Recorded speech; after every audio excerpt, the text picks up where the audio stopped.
जबकि इस पूरी धरती को, पूरे विश्व को एक परिवार मानकर जो जीता है उसी को सही अर्थ में समावेशिता का अर्थ समझाए।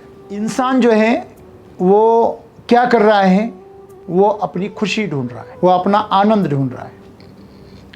जबकि वो आनंद ढूंढ रहा है उसे मिल रहा है सुख, और उसी सुख को वो आनंद समझ रहा है। वैसे हमारे शरीर के और मन के पास आनंद की झलक देने का कोई रास्ता नहीं है।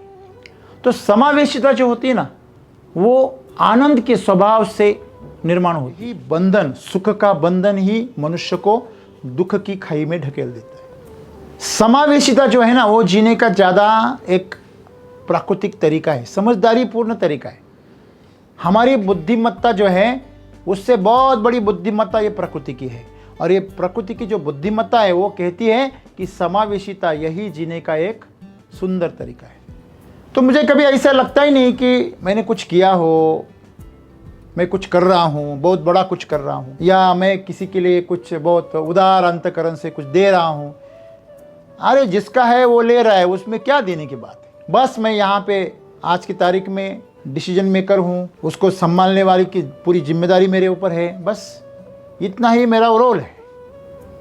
मैं पूरा हूँ, नहीं तो मैं शून्य हूँ, बीच में कुछ नहीं हो सकता, मेरा कुछ भी है नहीं। अगर इस सोच में आप जीवन जियोगे तो आपको दुख का क्या कारण है? कुछ भी नहीं। ना का आप कुछ लेके आए हो, ना कुछ लेके जाओगे, बस यहाँ आए हो, मज़े से रहो 2-4 दिन। हाँ, यहाँ पर आकर किसी से पहचान बना ली, किसी से एक दोस्ती बना ली, और उसी को आप जीवन का सहारा मान के चलने लगे, तो ये मूर्खता है। आपको अभी जो भूमिका मिली है, कोई पद मिला है, कोई रिश्ता मिला है, वो क्या है? एक भूमिका है, एक रोल है। जैसे कभी भी अपने रिश्तों को बंधनों में बांधने की कोशिश ना करें, सीमा में बांधने की कोशिश ना करें, अपने जीवन को हमेशा खुला रखें। आप असली जीवन से दूर चले गए, शायद आपको सुख मिलेगा, लेकिन वो दिखावे का होगा। छोड़ो कल की बातें, कल की बात पुरानी। तो जो नया दौर है उसमें नई कहानी लिखी है, और सुंदर जीवन बसर कीजिए। जीवन आपका इंतज़ार कर रहा है, आनंद आपके लिए हाजिर है, बस आप सबको एक साथ समावेशित करिए। दोस्तों, सर्वे भवन्तु सुखिनः, सर्वे सन्तु निरामयाः, सर्वे भद्राणि पश्यन्ति मा कश्चित् दुःख भाग् भवेत्। इस सुभाषित का अर्थ है सर्वे भवन्तु सुखिनः, सर्वे सन्तु निरामयाः। कोई भी दुखी ना हो, सब संतोष में रहे, सबका रोग दुख सब हरण हो, यही मेरी शुभकामना है। ये जो प्रार्थना है ये वसुदैव कुटुंबकम इस धरती पर कही गई है। जबकि इस पूरी धरती को, पूरे विश्व को एक परिवार मानकर जो जीता है उसी को सही अर्थ में समावेशिता का अर्थ समझाए। क्यों चाहिए हमें सबको समावेशित करने की जरूरत क्या है? क्योंकि ये प्रकृति के होने का तरीका है। जब कोई पौधा फल बनाता है तो अपने लिए नहीं बनाता, पंछियों के लिए बनाता है, जीवों के लिए बनाता है, जानवरों के लिए बनाता है, इंसान के लिए बनाता है। तो जो इस धरती पर जो भी प्रकृति की जो भी संतान है, उन सभी जीवों के लिए हर वनस्पति, हर प्राणी और हर वो अस्तित्व का हिस्सा काम कर रहा है, इंसान को छोड़कर। तो आज इंसान जो है वो क्या कर रहा है? वो अपनी खुशी ढूंढ रहा है, वो अपना आनंद ढूंढ रहा है। जबकि वो आनंद ढूंढ रहा है उसे मिल रहा है सुख, और उसी सुख को वो आनंद समझ रहा है। अगर आपके बच्चे के हाथ में कोई नकली नोट है, नकली सिक्का है, तो बड़ा खुश होता है, वो बड़े मज़े से वो चिल्लाता है। लेकिन आपको पता है कि वो नोट, वो सिक्का जाली है, झूठ है। जब वो बाजार जाएगा, कुछ लेने के प्रयास करेगा, तो उसे कोई लेगा नहीं, ऊपर से उस पर हंसेगा। ऐसे ही मनुष्य के साथ हो रहा है। मनुष्य ने सुख के नाम पर आनंद का छोटा सिक्का पकड़ रखा है और उसी को वो आनंद समझ बैठ रहा है। इसी का नतीजा आज वह दुख में है, पीड़ा में है। कुछ पल के लिए उसे आनंद मालूम होता है, लेकिन कुछ ही देर बाद वो आनंद उसका दुख में परिवर्तित हो जाता है। सभी रिश्ते, सभी सुविधाएं, सभी भोग, सभी मान सम्मान उसे एक न एक दिन दुख में ढकेल देता है। नहीं, बल्कि वही दुख का कारण बनता है। मनुष्य की जो चाह है पाने की, वही चाह उसे दुख में ढकेल देती है। लेकिन हमने कभी सोचा है कि ये मनुष्य की चाह आती कहां से है? वो आती तो अंदर से ही है। हमारा शरीर चाहता है कि कुछ भोगने को मिले, हमारा मन चाहता है कि कुछ कामना की पूर्ति हो, जो मैं कल्पना कर रहा हूं वो वास्तव में आ जाए। लेकिन इन दोनों के ऊपर जो असर हो रहा है वो अंदर से कोई आवाज दे रहा है, बस उसका प्रतिध्वनि उमड़ रहा है। जैसे कि कोई दूर से आवाज दे और उसका प्रतिध्वनि लहरियों के माध्यम से हम तक पहुंचे, तो वो जो प्रतिध्वनि है वो थोड़ा सा कुछ अलग हो जाता है। जैसे कि कोई मीडिया हो, कभी कभी हम देखते हैं कि जो लैंग्वेज ट्रांसलेटर होता है ना, दुभाषी होता है, वो क्या करता है कि एक का जो मैसेज है वो दूसरे को बताता है ट्रांसलेट करके। जैसे कि महाभारत में संजय ने किया था, जो उसे दिख रहा था दिव्य दृष्टि से, वो नज़ारा वह धृतराष्ट्र को बता रहा था। लेकिन वो जो बताएगा वो अपने ढंग से बताए। वैसे ही आज आपका शरीर और मन जो है वो अंतरतम की इच्छा को ही जाहिर कर रहा है, लेकिन अपने ढंग से कर रहा है। जैसे दूर से कोई बैल को देखा हुआ मेंढक जब वापिस अपने कुएं में गिरता है तो वो बता नहीं सकता कि वो बैल कितना बड़ा था। उसके पास कोई रास्ता नहीं है कि बैल कितना बड़ा है, ये बताने का कोई रास्ता नहीं है। वैसे हमारे शरीर के और मन के पास आनंद की झलक देने का कोई रास्ता नहीं है, क्योंकि वो दिखा ही नहीं सकते। आनंद ये आपकी होने का स्वभाव है। तो समावेशिता जो होती है ना, वो आनंद के स्वभाव से निर्माण होती है। जब आप खुश होते हो ना, तो आप बांटना चाहते हो। आपको पता है, जब भी कोई खुश होता है, बहुत खुश हो जाता है ना, तो अपने पास जो कुछ है वो सबको बांटना चाहता है। और जब आप दुख में होते हैं ना, तब आप उसको बचाना चाहते हैं। ना कि बचाना, आप दूसरे से भी लूटना चाहते हैं। दुखी आदमी देखिए, वो हमेशा दूसरों पे जलता है। जलता क्यों है? क्योंकि उसे चाहिए वो जो दूसरे को मिला है। दुखी आदमी कभी भी जो अपने पास होता है उसमें खुश नहीं होता, तो देने का सवाल ही नहीं उठता। चाहे ज्ञान हो, चाहे पैसा हो, चाहे श्रम हो, जो भी चीज़ हो उसके पास हो, वो देने के लिए, साझा करने के लिए तैयार नहीं होता।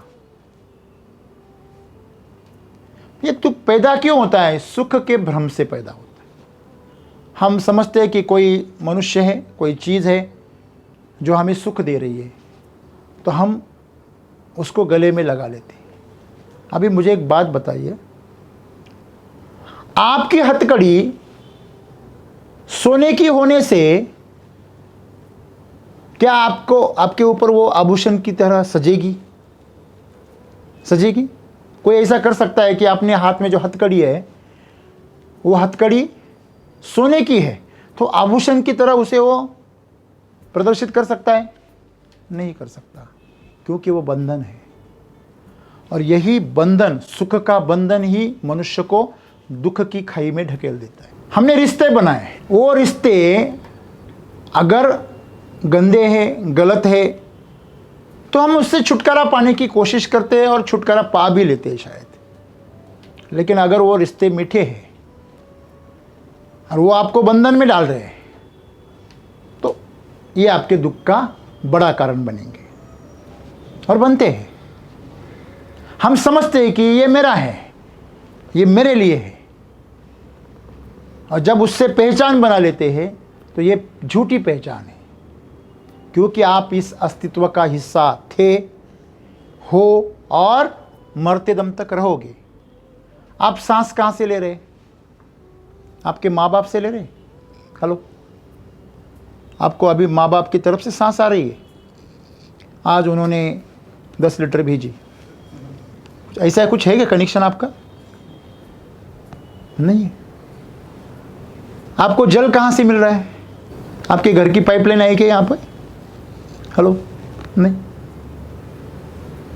खाना कौन बना के दे रहा है और कौन उगा रहा है? पता नहीं।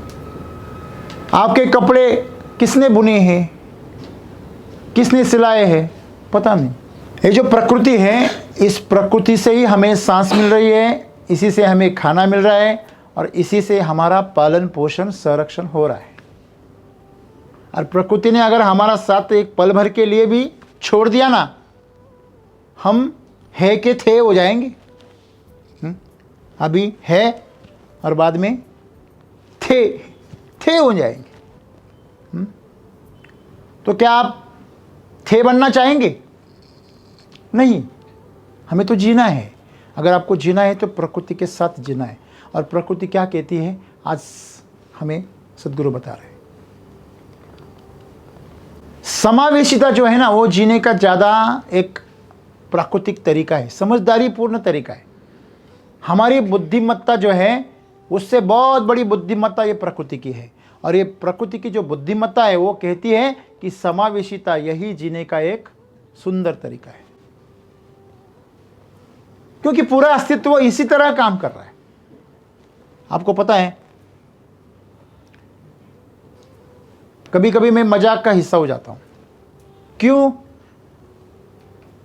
क्योंकि लोग कहते हैं अरे ये क्या है, माफ कर देते हैं, कुछ नहीं करते हैं। कितनी भी बड़ी गलती कर लो, कुछ नहीं करते हैं। पहली बार जो जानता है उसे ऐसे ही लगता है, लेकिन उसे ये पता नहीं है कि मैं सबको अपने परिवार का हिस्सा ही जानता हूँ और उसी तरह उसको उसके साथ आचरण करता हूँ। मेरे लिए मेरा बच्चा और दूसरे लोगों के बच्चे ऐसा कोई भेदभाव है ही नहीं। जब भी मैं किसी के साथ बात करता हूँ या आचरण करता हूँ तो बहुत बार मजाक का कारण हो जाता हूँ, क्योंकि जहाँ भी मैं जाता हूँ घर जैसा जीता हूँ, वो अपना ही घर है।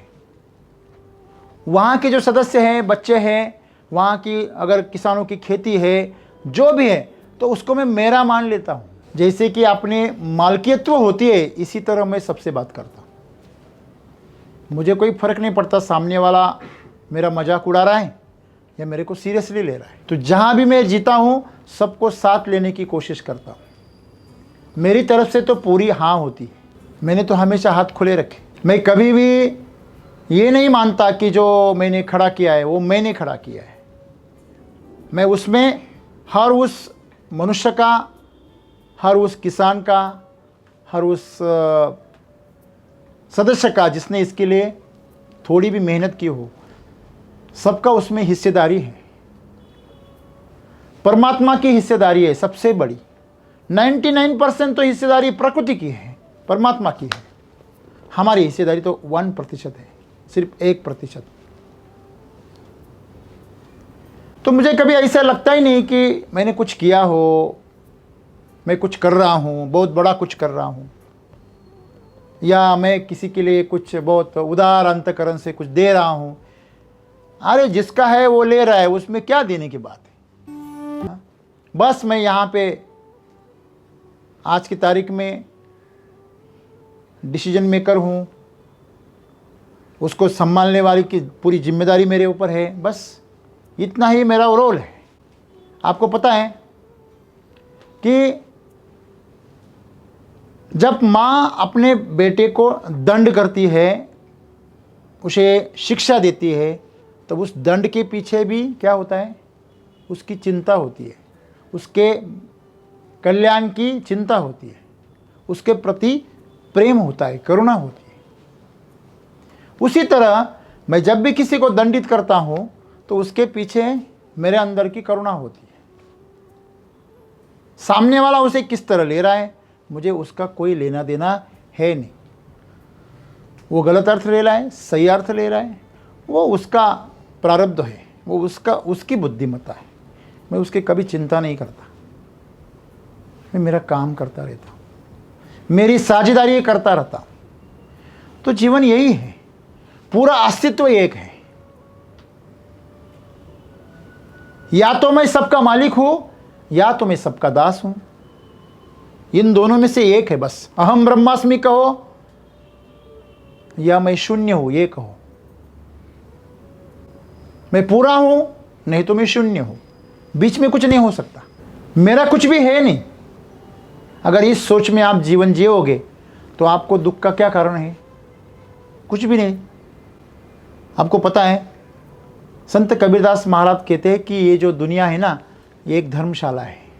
आप कुछ दिन के लिए धर्मशाला में पधारे हो। यहाँ ना आपका कुछ है, ना का आप कुछ लेके आए हो, ना कुछ लेके जाओगे। बस यहाँ आए हो, मज़े से रहो 2-4 दिन। हाँ, यहाँ पर आकर किसी से पहचान बना ली, किसी से एक दोस्ती बना ली और उसी को आप जीवन का सहारा मान के चलने लगे, तो ये मूर्खता है। क्योंकि आपके साथ कोई नहीं जाएगा। आप किसी के साथ भी नहीं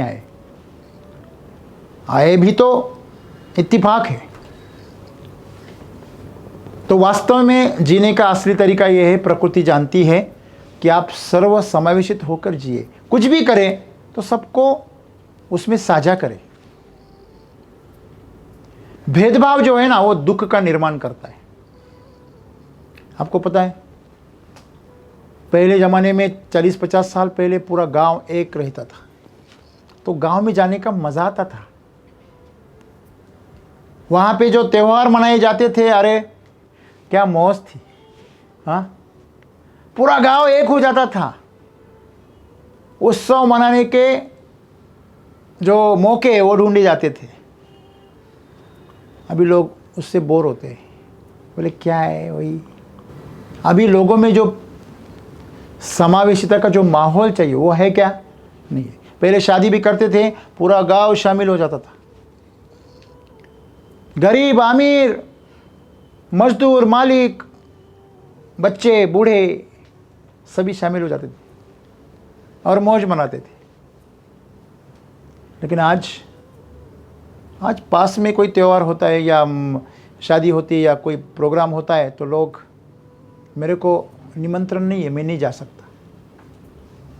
बगैर निमंत्रण के कोई नहीं जाता। आज कोई अतिथि नहीं रहा, सब कुछ तिथि देख के आते हैं। अतिथि रहा ही नहीं। तो अभी जो जीवन है ना, ये पूरी तरह एक साचेबंद हो गया, फिक्स लाइफ हो गया, फिक्स। तो आपको पता है, हर मैच फिक्स हो गई है, तो खेलने में का मज़ा निकल गया पूरा। सही है। तो फिर से अगर वो जीवन हमें जीना है तो प्रेडिक्शन से बाहर आइए। जो तय जिंदगी है उससे थोड़ा बाहर आइए, थोड़ा नाचिए, खेलिए, कूदिए और जीवन को एक लीला की तरह जिए। लीला मालूम है आपको? आपको पता होता है कि जो मैं कर रहा हूं वो एक क्या है? एक भूमिका है। आपको अभी जो भूमिका मिली है, कोई पद मिला है, कोई रिश्ता मिला है, वो क्या है? एक भूमिका है, एक रोल है। जैसे किसी सिनेमा में या किसी मालिका में एक रोल मिलता है तो वो नाटक में रोल किया जाता है।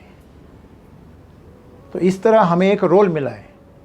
एक, आप किसी के लड़के हो, आप किसी के भाई हो, आप किसी के पति हो, पत्नी हो, बच्चे हो, तो ये सब हमें क्या मिला है? एक रोल मिला है। आप कहीं कलेक्टर हो, कहीं सिपाही हो, कोई कंपनी के मालिक हो या एक बड़े राजनेता हो, जो भी आपके पास में पद है वो एक क्या है?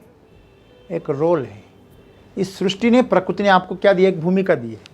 आप उस भूमिका को पकड़ के अगर जीवन का सार समझने लगे तो आपके जैसा कोई मूर्ख नहीं समझा जाएगा।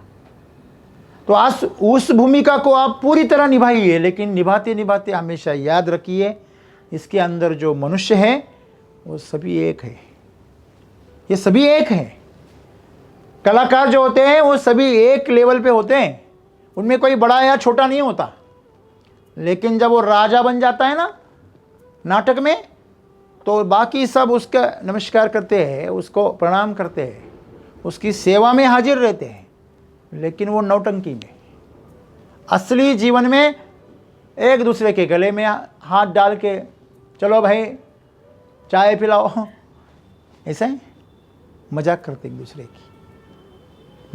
और वही नाटक में जाके राजा बन जाता है, कोई सेवक बन जाता है। तो ये जीवन का ये जो नाटक है ना, इसे लीला कहते हैं।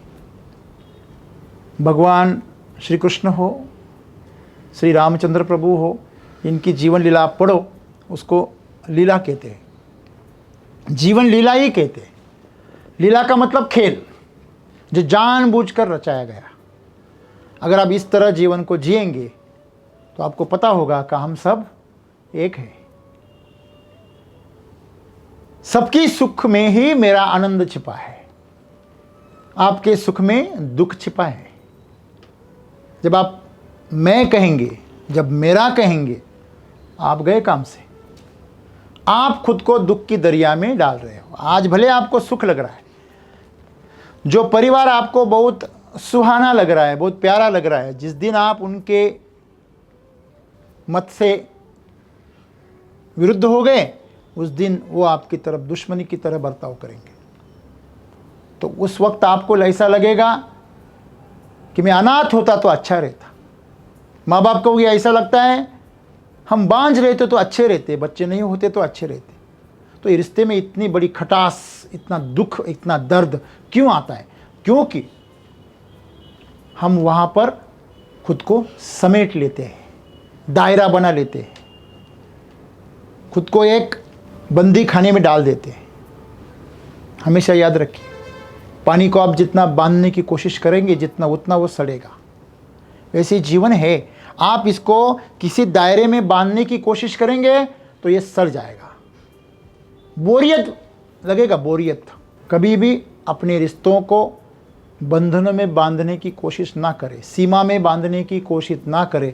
अपने जीवन को हमेशा खुला रखें।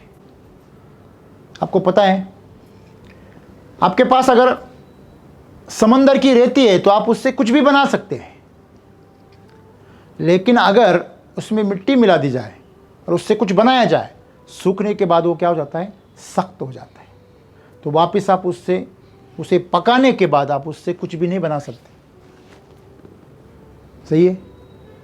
तो मिट्टी बने रहे तो आपका कुछ भी बन सकता है, लेकिन आप एक बार मटका बन गए, आप एक बार घड़ा बन गए, आप कोई बर्तन बन गए और पक गए, भट्टी से निकल गए, तो आपके कुछ बनने के जो चांसेस है वो ख़त्म। तो आज हर कोई खुद को कुछ बना रहा है, तो वो कुछ बनाने की कोशिश में आप जीवन से दूर जा रहे हो। जितना आप खुद को सख्त बनाएंगे, एक पहचान बनाएंगे, उतना आप असली जीवन से हाथ धो बैठो। और वही हो रहा है, आप असली जीवन से दूर चले गए। शायद आपको सुख मिलेगा, लेकिन वो दिखावे का होगा, क्योंकि असली आपकी आत्मा की जो चाह है वो आनंद है, और आनंद सबके साथ होता है। अकेला कभी आनंद मना नहीं सकता। आपने कभी देखा है एक आदमी उत्सव मना रहा है? हेलो, एक आदमी है, बड़े उछल कूद के इधर उधर गुलाल उधल रहा है, पटाखे फोड़ रहा है, हंस रहा है, जोर से नाच रहा है, अकेला ही कर रहा है सब कुछ, तो आप क्या कहोगे? अरे पागल है। बिल्कुल पागल ही है, क्योंकि आनंद आपको सबके साथ साझा करने में मिलता है। राइट? तो समावेशित करो आप जब भी जीवन को। आपके पास में रिश्ते जो खून के होते या जो मुंह बोले होते, उससे ही परे बहुत सुंदर जीवन है। उसमें उलझे मत, इन चीज़ों में उलझिए मत, उसको हमेशा खुला रखिए। जो भी आपको बंधन में डाले वो कभी भी आपको आनंद तक नहीं पहुंचा सकता। जो आपको खुली छूट दे, स्वतंत्रता दे, वही रिश्ता सबसे पवित्र होता है। वो आपको बंधन में डाले, वो रिश्ता अपवित्र होता है, झूठा होता है, स्वार्थी होता है। कभी ना कभी आप और उनमें खटास होगी, और इसका कारण है कि सिर्फ मैं और मेरे में जीना। तो आपको अगर सही में हर किसी को आनंद चाहिए तो आपको सबके साथ खुला रहना चाहिए। पहले से ही कुछ तय जिंदगी मत जीना। पहले से अगर तय करके जीने लगोगे तो जो नया अनुभव है, जो जीवंतता है, वो आपके जीवन से गायब हो जाएगी। बराबर है। तो आपको वो एक कृत्रिम खुशी ढूंढनी पड़ेगी। फिर शराब, नशे, मनोरंजन, मुंह बोले दोस्त, टाइम पास, ये सब चीज़ें इसलिए आती हैं क्योंकि हम असली जीवन के आनंद से दूर चले जाते हैं, भटक जाते हैं। तो इससे भटकने से लोगों को ऐसा लगता है, यार ये लोग कैसे इतने खुश रहते हैं, इनके पास कुछ है भी नहीं, तो फिर भी इतने आनंद में क्यों रहते हैं? क्योंकि वो सबको उसमें शामिल करते हैं। जितना आदमी अमीर हो जाता है ना, उतना अकेला अकेला हो जाता है। जितना आदमी ज्ञानी हो जाता है ना, उतना अकेला अकेला हो जाता है। जितना आदमी ऊंचे पद पर चला जाता है ना, उतना अकेला अकेला हो जाता है। क्यों? क्योंकि वो खुद को सबसे विशेष मानना लगता है, वो खुद को सबसे अलग अलग मानने लगता है। और खुद को आप जितना अलग करोगे उतना आप जीवन के आनंद से दूर चले जाओगे और सुख में आनंद को ढूंढने की कोशिश करोगे। अगर कोई आपकी छाया को पकड़ के प्रयास कर रहा है कि आपको पकड़े, कोई अगर चांद की जो प्रतिबिंब गिरता है पानी में, उसको पकड़ के ऐसा मानने लगे कि मैंने चांद को पा लिया, तो उससे बड़ा मूर्ख कोई नहीं। वैसे सुख को पाकर जो खुश होने की कोशिश कर रहा है या भ्रम पैदा कर रहा है, उससे बड़ा कोई मूर्ख नहीं। असली आनंद आपके अंदर है और वो चाहता है कि मैं सबके साथ उसको बांटूं। तो आपका जीवन सबके साथ खुला रखे और कोई प्रोडक्शन में ना जिए, ये मेरा है, वो पराया है, ये अच्छा है, ये बुरा है, ये सब जो दुविधा है उसको छोड़ दे। सिर्फ आनंद को बांटे, सबके साथ जीवन को साझा करे। जो भी है उनसे समावेशित हो जाइए। कल क्या हुआ वो भूल जाइए। छोड़ो कल की बातें, कल की बात पुरानी। तो जो नया दौर है उसमें नई कहानी लिखी है और सुंदर जीवन बसर कीजिए। जीवन आपका इंतज़ार कर रहा है, आनंद आपके लिए हाजिर है। बस आप सबको एक साथ समावेशित करिए। धन्यवाद।